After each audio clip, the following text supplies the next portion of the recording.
Bigatron Beta have been reliant on the mistakes of RSGPH. Perhaps that could be the game plan again for game number 2, or maybe they're gonna have to pave a way for this game number 2 in order to get a 1-1. As for now, we're gonna be jumping into the drafting phase, and right off the bat, you know, you can see the bans, but when it comes down to picks, RSGPH prioritized onto the Harry for first pick, Bigatron Beta. They gotten themselves a Fanny and a Ruby. I think this is good. This is like game 1, their drafts was very difficult for BTR. Just because of how they got kind of outdrafted here. That's why they had to play so reactive into game number 1. And in this case, I think they are able to build up a little bit more tempo, a little bit more understanding. But the question here is, because they've shown this Fanny this early, RGPH, do they bring in the signature Kufra up on light? Kufra is a possibility. Or do they go for the Mincitar? Oh, the Kufra. I don't think you go for Mincitar. It's a little bit too risky. Yeah. Kufra definitely counters both Fanny and Ruby, but I don't think they'll prioritize that. If anything, they'll go for like Cho or Edith. Oh yeah, Cho's pretty good as well. Or like Terizla. One of these three. I think Edith is the most likely, and yeah, looks like Edith will come out. And then, Hayabusa. I like this. Like, Hayabusa is one of the very few assassins that can kind of mirror Fanny. It's like, oh, if Fanny dives you, I don't care. One button. Oh, I'm immune, bro. What's up? Pew, pew, pew, pew, ching, ching, ching, ching, and then just gets away. The Fanny can't even do anything at this point in time. Yeah. Yeah, it's kind of like a Uno reverse. Yep. I'm here to assassinate you. No, I'm here to assassinate you. You are here for me to be assassinated. But I'm curious to see how would they prioritize the itemizations, right? Like game 1, Malefic Raw on Fanny. This game, do they go for Sky Piercers? In this case, Hayabusa, amazing hero to abuse Sky Piercer, especially if you're looking for high kill volumes to build up those stacks. Sky Piercer is very good on Hayabusa. Yeah. Basically, Hayabusa has become better again in the meta purely because of how well he works with Sky Piercer and being invulnerable while popping that ultimate. So you are able to catch the heroes like Fanny very easily. So far, I do like what RSG is bringing to the table. We do see the Valentina come out. So once again, if Bigatron see something like a Cho on the opposite side, then they can steal that. But I feel like it wasn't being done enough in the last game. We don't really have any much very suitable candidates for the IMU, at least for now, right? But for the side of RGPH, they have fulfilled their jungler, their jungler, gold, and their roamer. So it's just pretty much left with the EXP lane as well as the mage. We do have quite a bit of heroes that is currently still available, but unfortunately, the one that I'm really keeping an eye out for, Luoyi as well as Jusin, has already been taken away. Yeah, I think the next one here is going to be the Aurora ban coming from Bigatron Beta, but looks like they're not going to do that. They're going to ban the Kufra as a safety net for the Fanny. I was hoping they were just going to ban the Aurora, because think about this, previous game, Aurora was just so annoying by Aqua. Yeah, like every single time he drops it out, nothing. Even for Valentina, Valentina completely respected that and even stole away the Aurora's ultimate, despite them having so much different kind of heroes ultimate that they can choose from. Like Way of the Dragon, your team excels in pickoffs. You would make a Way of Dragon like that you will find so much value in that. The thing is, Aurora just has slightly lower priority in this game. Neither team is very obviously going for a hyper-aggression kind of strategy. No, it's not going to be like heroes just running straight at you, except for like the Fanny, right? And you're not really going to be able to freeze her that easily anyway, so they're quite comfortable letting it through. Okay. And Bigatron even stealing the Cho away, so basically giving RSG no opportunity to lock down the Fanny. Yo! That is such a cool animation. Yo, there's the models we talked about. The Unreal Engine is indeed unreal. You can see the individual textures of his pants. Oh, like that's how in depth we've gotten here. Wow, that is so cool. Is that a chip? Okay, it's Barats, my bad. It's a Barats and a Faramis from the side of RSG Philippines. Utility mage coming from the side of RSG Philippines. I gotta have to say, this is pretty crazy from the side of RSG Philippines. And Bigatron Beta even finishing it off with a Roger. And final pick, leaked all the way through. Yeah, you would be surprised. Ooh. Roger actually getting all the way to the final pick here, and I mean, we go straight into this. Immediately, it is clear that RSG Philippines has the better draft. No, I think it's still 50-50 this game. Like, it's winnable now. Much more winnable for BTR Beta compared to Game 1. Do we even have a reliable stun to really deal with the Fanny? That is always my question. Well, in this case... Daytona's welcome, basically. Yeah, Daytona's welcome. Is it really consistent enough or It's reliable very rare. enough? It's very rare someone catches this mid-animation. I've only seen it once. It was done by support by Homeboys. I want to see that flicker out. That is always the one thing that always catch me off guard. Oh, yeah. That is what I want to see. So, ladies and gentlemen, what do you guys have got for us? Do you believe that RSGPH may have the better draft? Or do you think that Bigatron Beta have the better draft? Will Bigatron Beta finally be able to, not say finally, but will they be able to get this one win away from RSGPH as we go back into the land of dawn for match 1, game 2? Well, this is going to be an interesting one here. Can they bounce back or will they get completely stomped here? We do see Washi Paul playing the Fanny this time, but we do see Irat on the Hayabusa. That's going to be a big limelight right now for us here in this match in B-Stream. Hayabusa going to be a very effective counter towards Fanny. We already mentioned that ultimate being able to just chase her down and do a lot of damage. Also synergizes well with Sky Piercer. So again, this early game going to be a very important timing for both RSG and Bigatron. Notably more for the latter though, because Bigatron have invested a lot of their resources into taking away these high utility heroes, which means that their late game damage is going to fall a little bit behind. Yeah, and in this case, I feel like RSGPH now, they've got the common emblem up on Nibor. I think Barats is one of those heroes that really need to take advantage of those regen early game, right? So on the XP lane, he's going to be doing pretty okay against Marzi. So I think that's the adaptation that he is going to be doing to deal with a Ruby XP, which in this case, the previous game, Ruby was playing roam throughout the entire game. And this time, on the XP, they had the advantage of flexibility, which is helping them right now. But speaking of which here, Washi Ball looking for a gank light, almost losing his life here. So that is going to be very unfortunate for BTR. That's already going to be a nice little win though. Oh, hold on. Oh, Naxu. Oh, it's going to be able to survive as well. RSG right now going to be having a little bit of an angsty moment for themselves. Meanwhile, we do see the Barats not having the 4 first down bottom here, taking his health down low pretty towards half HP. So he needs to be a little bit more careful, especially when his 4 is not even up here. Marzi got his IMO Fender. They both get it as well. Now they are going to try and set it up for this turtle fight. Aqua showing themselves. Rusi, they do see this as well, but will they commit? It seems like they are buying time for their junglers here. They try to go for a little bit of catch here, but here it comes.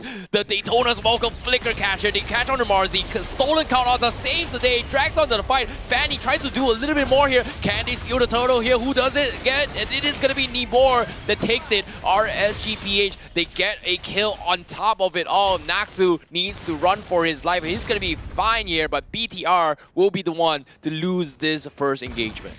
Mind you, RSG Philippines is a team that uses NetherRealm very well. Like, Paramis is a comfort pick for them, has been for a while, and it really just enables them to play a lot more aggressively than usual, which is quite a lot when you consider how aggressively they already do play. Yes, it can be stolen away by the Valentina, but you can tell that RSG Philippines are a lot more in tune with the timing of it and understanding the limits that it extends.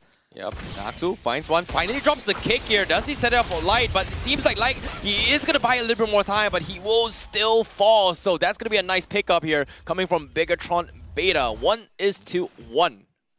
Nice pick-off right there. Bigatron are, again, in a similar situation to Game 1, where they need to be the ones dictating tempo, especially early on. When you have so many utility heroes on top of Roger and Fanny, you gotta make sure that you are somewhat in the lead once you get into that mid stage. So that's a good start, but I hope to see a little bit more from them, because as long as RSG are able to keep themselves even, they are actually the ones in control. But speaking of control right now, I don't see any Sky Piercers at all. Iran actually opted to go for the Hunter Strike first item instead. And we do see the Heptacies up on Washi Paul as well. So no Sky Piercers coming from both sides. Don't really want to take the risks. And I can respect that. Like, nobody wants a 1,500 item power spike. You have to know, hold on, Okay. here in the mid lane. Nibor getting kicked away. Naxu, he's in a little bit of trouble here. Gets pulled back. Daytona's Welcome comes in. They're going for the slam here. Count out saves his life here, but can he get out? Seems like he will be able to do so. And the counter stun coming in here is up to Washi Paul to clean up the house, but they've all fumed out. Both sides just playing extremely well, but RSG PH, they will have first dips up on Turtle for now. Light trying to catch on Marzi. They want to extend this fight. He is forced to flicker out of there as well. He's going to be able to get out. No, he does not. Irad finds him. Turtle still alive, but it is going to be RSG PH that gets everything. RSG set themselves up in a much better position to contest the Turtle after winning the fight in the mid lane, and by basically cutting off all entrances, they forced Bigatron to have to go through grinders to try and get to the Turtle, which did not end well for them. I do think they needed to kind of stop their efforts at a certain point there. It's lucky that they didn't end up losing more, because they actually committed quite heavily to that.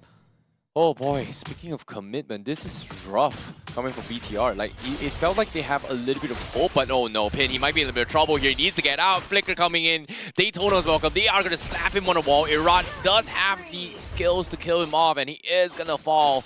And that is going to be BTR Beta losing their gold laner. And guess what? They lose another one. Washibao getting caught off. The stolen Nether Realm is not in time here as RSGPH continues to pick apart the defenses on one by one as BTR loses not one, not two, but 3 players in a row. RSG are just really good at identifying windows of opportunity. That's the reason why they're so effective as an aggressive team. With Nibor actually waiting for the Purify to finish on Pin before flickering in for the Daytona's welcome, and then instantly using the gap in defenses that created to go and contest the purple buff and not allow Washipol to get a hands on it. So already, we are seeing this game go even more one-sided than game number 1.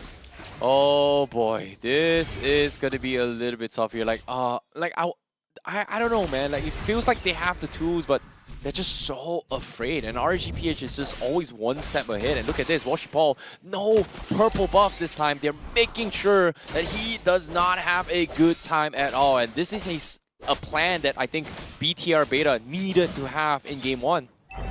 The thing is, Bigatron Beta understood that they needed to be the aggressors this game. You saw them try to play somewhat high pressure in the early stages, but that's why this Faramis pick is so good.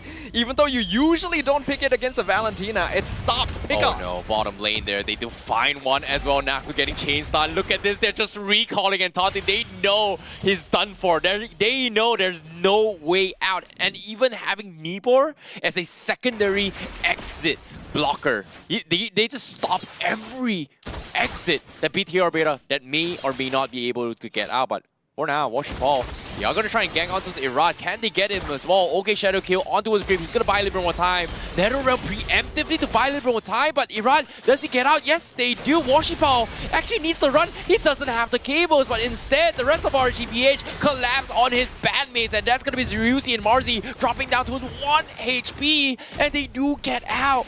Oh boy, this is why you need Skypiercer, guys. That's why Skypiercer would have gotten those 2 kills.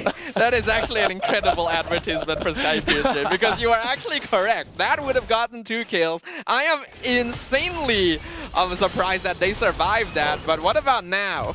Oh boy, now they are playing under tier 2s, but the burst once again. Kusei finish off Nasu there, and BTR Beta, they're losing even more. Double kill for Kusei once more on the target. They lose 4.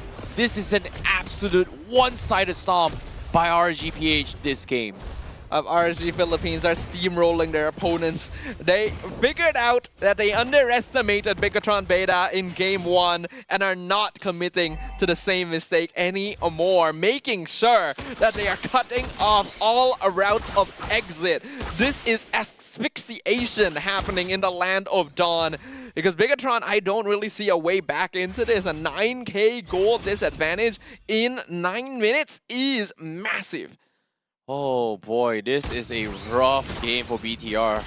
But as we at RGPH, they're playing a little bit more disciplined and more composed now. And this is good. This is what they need. Consistency is key. Conceal play comes in. Aqua trying to go for a little bit set here. BTR Beta, no choice. Has to concede purple buff. Meanwhile, their jungler is on the other side of the map to try and split push for themselves. Split pushing is all Bigatron can really hope to do right now. It's still going to be quite heavily limited because Washipal is never going to see his purple buff for the rest of the game here unless RG makes a big mistake. And I already mentioned, I don't think they're going to do that. They are actually paying proper respect to their opponents this time and cutting off any glimmer of hope they may have.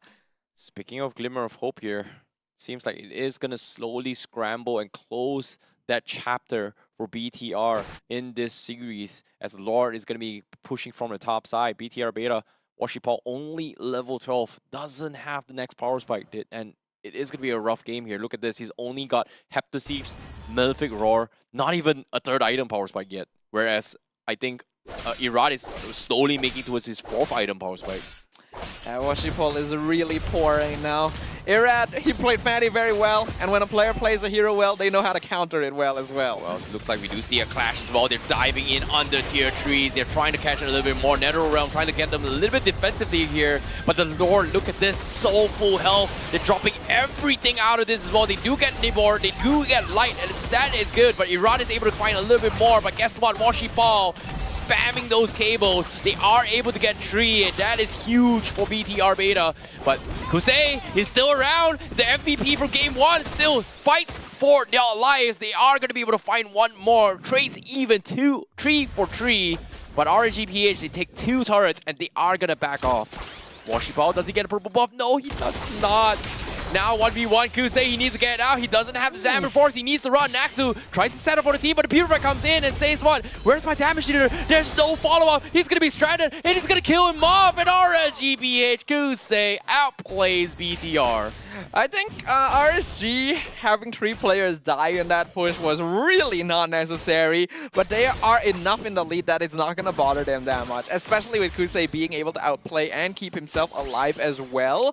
They already know that Bigatron is so far behind that they can actually afford to try and push in. They actually were looking to see if it was possible to just muscle in and end the game with the Lord. Unfortunately, didn't quite work out. Now they're going to take things a little bit more clean and collected.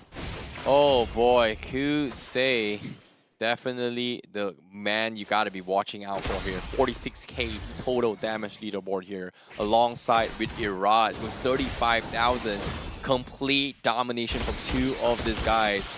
As BTR Beta, they have no choice but to hunker down back base. Washipal, he managed to hold on for the team, but I don't know, can they hold on even more? Because that's what they need for a miracle to hold on for this series. You have to note, if you're fighting a Fanny in base, doesn't matter if they have purple buff or not, they can just go back, heal their energy back up, and come out again. If not for Washipal, RSG actually would have ended the game with that previous push. So we gotta give props to this player here. They may be MDL, but they are very... Oh no! Light caught him mid-animation. They first him down.